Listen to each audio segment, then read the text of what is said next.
Welcome to Japanese Cooking 101. Today we are making Katsuo and Kombu Furikake rice toppings, similar to Kinshobai, a brand of upscale furikake sold in department stores in Japan.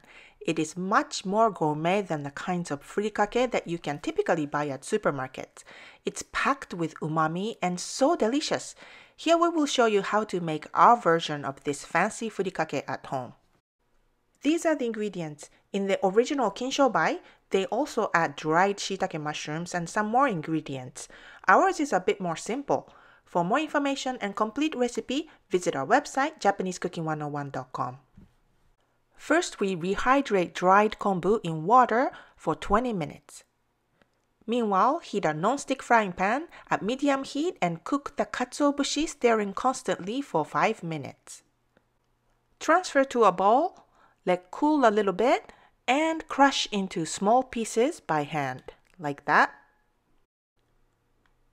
Remove the kombu from the water and save half cup of kombu water aside, and cut the kombu into small pieces. You can also use the kitchen scissors if you want. In a non-stick frying pan, mix all of the seasonings and the kombu water we saved earlier. Bring to a boil at medium heat and add the kombu and katsuobushi. Stir and cook at medium-low heat, stirring constantly with chopsticks for about 20 minutes. It starts to get sticky a little bit. We want to remove the moisture, but don't cook it until it's completely dry. We want the texture to be soft, not crunchy. Add the sesame seeds and pine nuts and cook for 5 more minutes. Transfer to a container and let cool completely.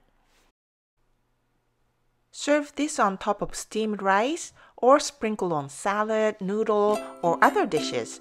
You can keep it in the refrigerator for a couple of weeks. This will change the way you eat steamed rice. It's so tasty and easy to make. Hope you will give it a try.